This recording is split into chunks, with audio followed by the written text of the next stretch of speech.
नमस्कार दोस्तों, जैसा कि आप थंबनेल में देख रहे हैं, एग्ज़ाम अलर्ट्स में आप सभी लोगों का स्वागत है। यूपी आईटीआई अनुदेशक भर्ती 2022 इसका नोटिफिकेशन आउट हो चुका है।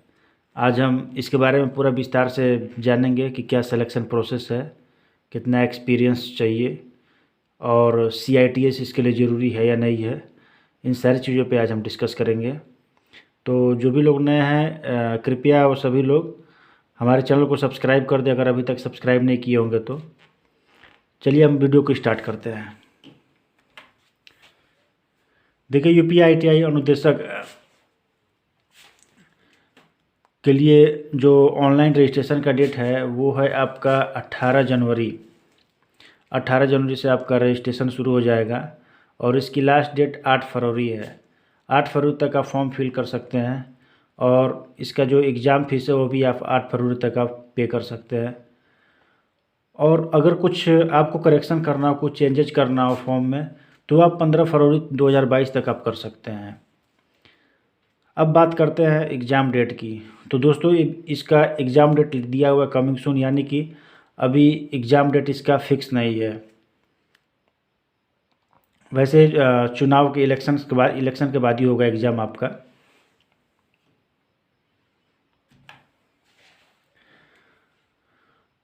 दोस्तों, इसके लिए जो फ़ी पेमेंट करना है वो है 25 रुपये, 25 रुपये इसकी फ़ीस है। जनरल OBC के लिए, SC ST और फिजिकल हैंडीकैप सभी कैंडिडेट्स के लिए 25 रुपये फ़ीस निर्धारित किया गया है। इस वैकेंसी के लिए जो एज लिमिट है वो है आपका 21 से लेकर के 40 साल तक, यानी कि 21 से और 40 साल के बीच में सभी लोग, जितने भी लोग हैं, सारे लोग अप्लाई कर सकते हैं इस फॉर्म को।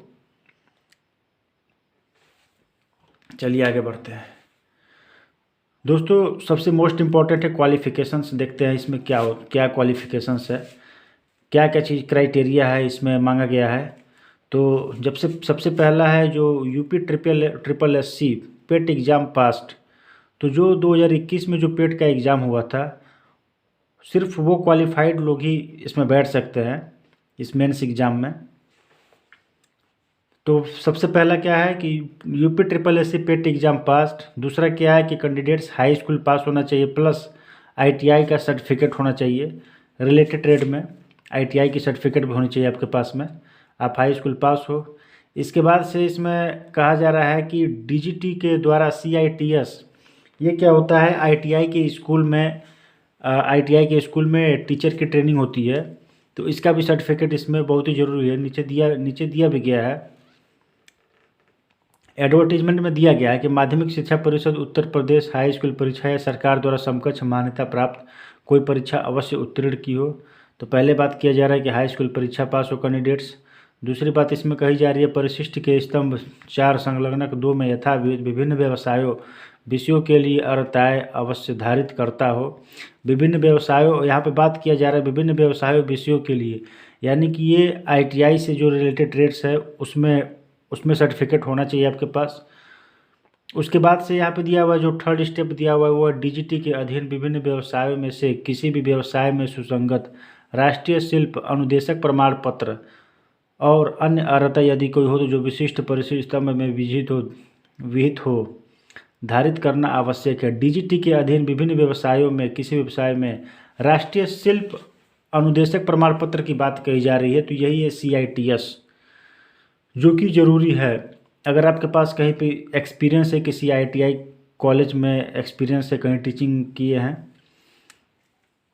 तो ट्रेनिंग जो प्रोवाइड करा रहा है तो उसमें एक्सपीरियंस होना चाहिए। CITS का सर्टिफिकेट होना चाहिए आपके पास में, तो वही लोग अप्लाई कर सकते हैं इस फॉर्म के लिए। सिर्फ अगर आप ITI किए हैं तो इस फॉर्म को अप्लाई नहीं कर पाएंगे आप लोग। देखते हैं टोटल वैकेंसी क्या है। जो टोटल वैकेंसी है वो 2504 पोस्ट है। जनरल के लिए 1024 पोस्ट निर्धारित की गई, EWS के लिए 211, OBC के लिए 621 पोस्ट है, SC के लिए 526 पोस्ट तथा SC के लिए 44 पोस्ट है। टोटल आपका 2504 पोस्ट है दोस्तों। धन्यवाद।